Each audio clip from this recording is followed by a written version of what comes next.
함께 사도행전 12장 1절에서 12절까지 함께 교독했습니다. 유대인들이 이제 예수 그리스도를 믿는 사람들을 이제 박해를 하게 되고 그 일의 맨 앞에 이제 사울이 있었습니다. 하지만 사울이 다메섹으로 가던 길에 부활하신 예수님을 만났고 그가 변하여 이제 박해하는 자가 아니라 오히려 복음을 전하는 자, 오히려 박해받는 자가 되었습니다. 일반적인 것으로 생각을 하면 박해가 일어나면 그 박해받는 대상의 숫자가 줄어들게 되어 있습니다. 고난 때문에 혹은 두려워서 예수 그리스도를 포기하든지 아니면 실제로 죽는 사람들이 많이 늘어나서 그 숫자가 주는 거죠. 하지만 기독교에 대한 박해가 일어나자 성도들이 흩어지기는 했지만 놀라운 것은 그들이 흩어진 곳에서 복음을 전하기 시작했고 거기에서 놀라운 부흥이 일어나기 시작했습니다. 그래서 사도행전 오늘 읽은 12장 전에 보면 그 믿는 자의 수가 더하여지니라 이렇게 말씀을 하고 있고 오늘은 읽진 않았지만 24절과 19장 20절 말씀을 보면 하나님의 말씀은 흥왕하여 더하더라. 이와 같이 주의 말씀이 힘이 있어 흥왕하여 세력을 얻으니라 라고 말씀하면서 오히려 박해가 시작됐지만 믿음의 사람들은 더 많이 일어났고 말씀이 전하여지는 역사는 더 크게 일어났습니다. 그런데 이 말씀이 흥왕하여지는 일이 일어나는 것을 유대인들이 봤을 때 마음이 편치를 않는 거죠. 그리고 말씀이 흥왕함이 일어날 때 이 당시에 이제 분봉왕이 헤롯이었는데 이가 유대인들의 편을 들어주게 됩니다. 그래서 이제 유대인들과 함께 기독교에 대한 박해를 시작을 합니다. 당시 로마의 법에 따르면 정치와 종교를 분리를 했습니다. 그래서 로마가 정복한 지역에서는 그 지역의 땅의 지역을 종교를 인정해 줬습니다. 그래서 이스라엘 땅에서 유대교가 인정을 받았고 대제사장들과 서기관들이 그 합법적인 테두리 안에서 이제 활동을 할 수 있었던 겁니다. 하지만 헤롯이 이제 기독교를 박해할 때 오늘 말씀에는 그 이유를 정확하게 언급하고 있지 않지만 그 이유를 살펴볼 수 있는데 오늘 본문에서 등장하는 헤롯은 헤롯 대왕의 아들 헤롯 아그리빠입니다. 이 사람이 이제 유대인들과 더불어 이제 기독교를 박해하게 된 이유는 헤롯 안디바스가 해임이 됩니다. 갈릴리 지역의 분봉이었는데 해임된 이후에 갈릴리와 더불어 유대 땅, 그러니까 예루살렘 지역 혹은 사마리아 지역까지 이 헤롯 안디바스가 함께 다스리게 됩니다. 이제 부임한 지 얼마 안 된 상황이었어요. 그래서 부임 초기에 그 자신이 통치하는 다스리는 사람들, 특별히 유대인들의 마음에 드는 것이 필요했습니다. 환심을 사는 게 필요했고, 그래서 유대인들의 편에서 그들이 원하는 것, 그들이 기뻐하는 것을 해주어야겠다는 생각을 이제 하게 되는 거죠. 그래서 그들이 원하는 것, 그들이 기뻐하는 것을 하게 되는데 그것이 이제 기독교를 박해하게 되는 이제 배경 안에 있는 겁니다. 그런 가운데서 이제 야고보 사도를 이제 죽이게 되고 이제 야고보 사도가 순교하게 됩니다. 오늘 2절 보면 요한의 형제 야고보를 칼로 죽이니라. 3절 하면 유대인들이 이 일을 기뻐하는 것을 보고 베드로도 잡으려 할새 때는 무교절 기간이라. 그래서 헤롯 아그리빠는 자신의 만족을 위해서, 그러니까 자신의 정치적인 어떤 이득을 위해서 다른 사람이 기뻐하는 일, 그러니까 유대인들이 기뻐하는 일을 해주게 됩니다. 그러니까 자신의 유익을 위해서 다른 사람이 원하는 것도 기꺼이 이제 들어주게 되는 거죠. 그런데 이러한 모습을 보면 그게 죄인의 모습인 거죠.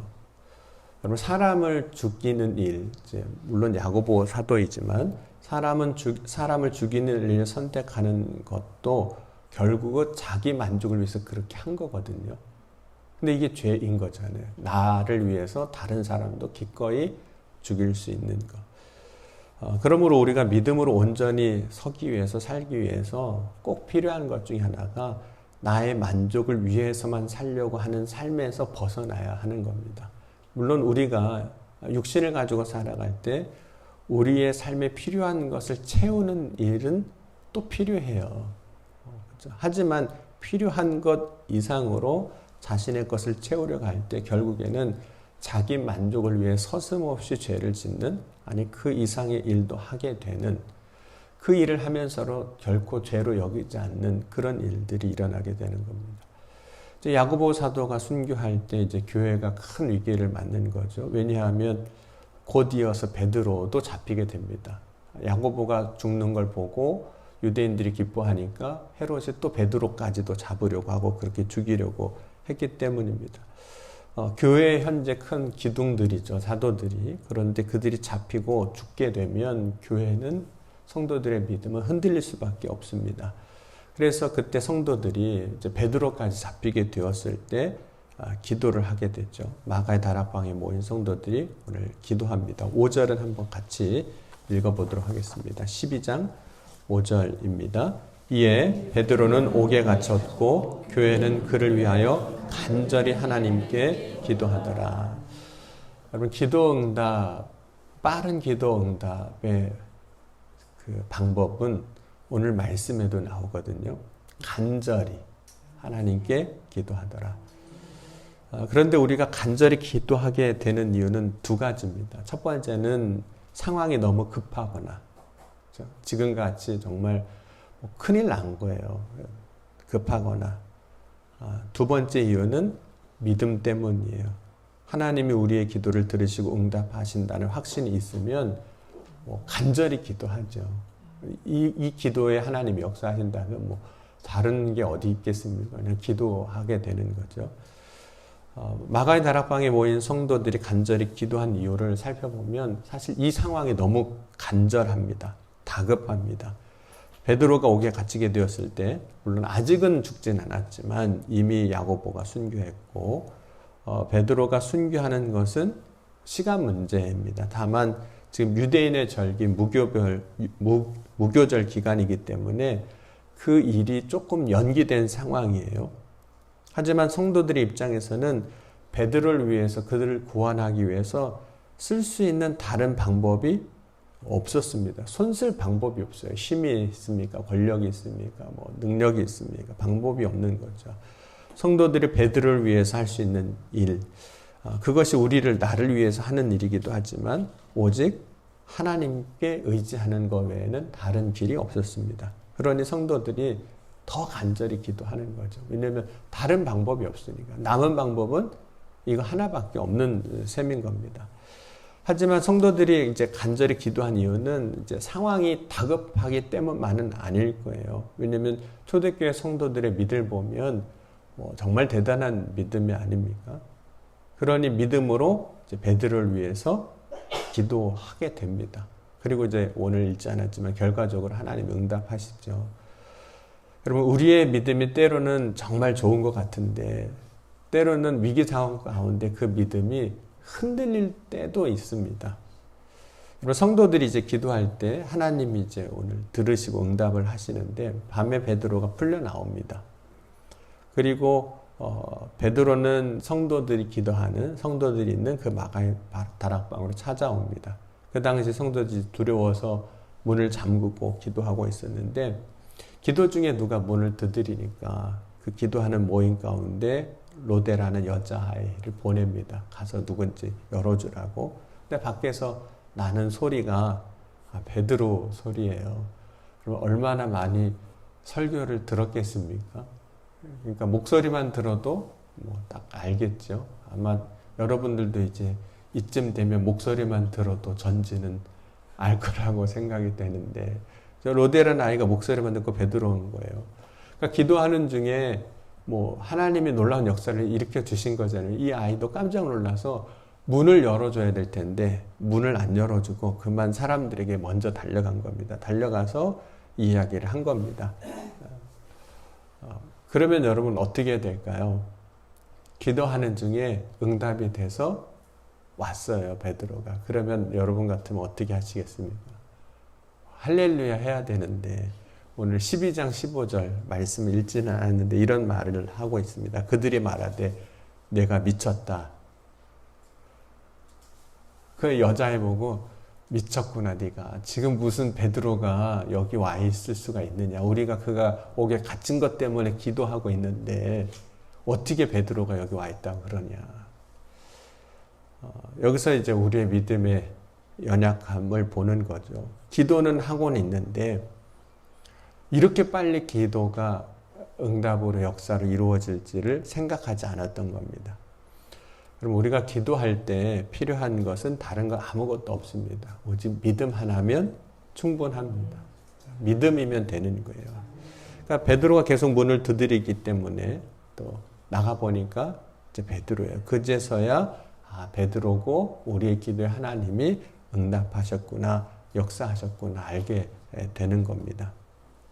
그럼 베드로가 이제 없어진 거잖아요. 그러면 헤롯 왕과 그 군대, 그 베드로를 지키고 있던 군대는 뭐 난리가 난 겁니다. 아무리 찾아봐도 없고 어떻게 옥에 나갔는지도 모르겠는 거예요. 군인들을 다 세워놓고 지키고 있었는데 쇠사슬로 묶어놨는데 어떻게 됐는지를 모르는 거예요.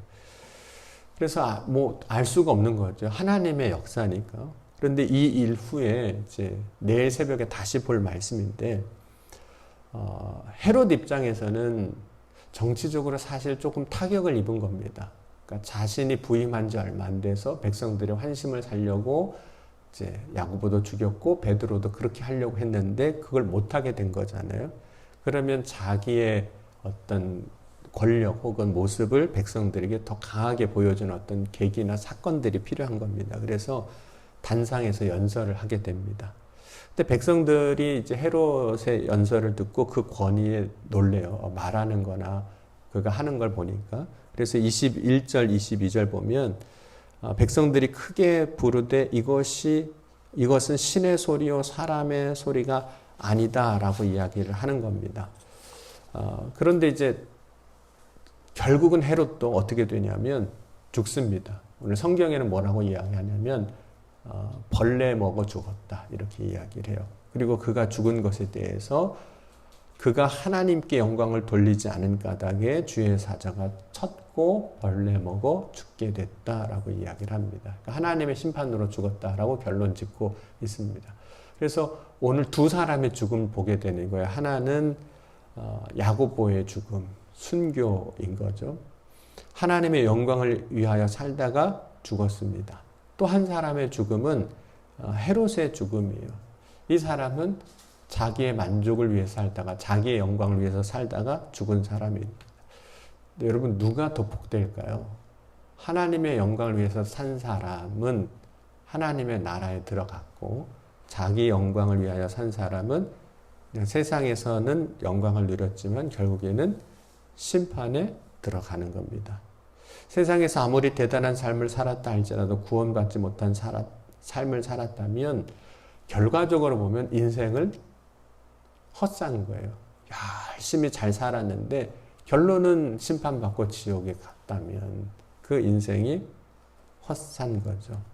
그럼 오늘 저와 여러분은 인생을 산 후에 헛되다고 말하는 것이 아니라 잘 살았다고 인정받는 믿음의 삶이 될 수 있기를 주의 이름으로 간절히 축원합니다.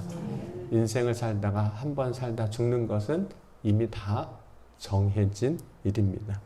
그럼 오늘 말씀을 통해서 나는 지금 누구의 만족을 위해 살고 있는지, 나는 인생을 살아갈 때 하나님 앞에 잘 산 인생이 되기 위하여 무엇을 오늘 해야 하는지 말씀을 통해서 돌아보고 온전히 믿음 안에서 다시 세워지는 귀한 시간 될 수 있기를 주의 이름으로 축원합니다. 기도하시겠습니다.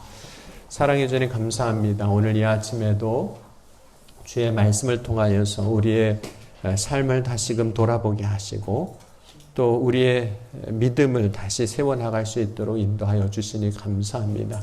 오늘도 하나님은 살아 역사하신 하나님이시기에 우리의 기도를 들으시고 응답하여 주신 줄 믿습니다. 간절히 기도하게 하시고 믿음으로 구하게 하여 주옵소서.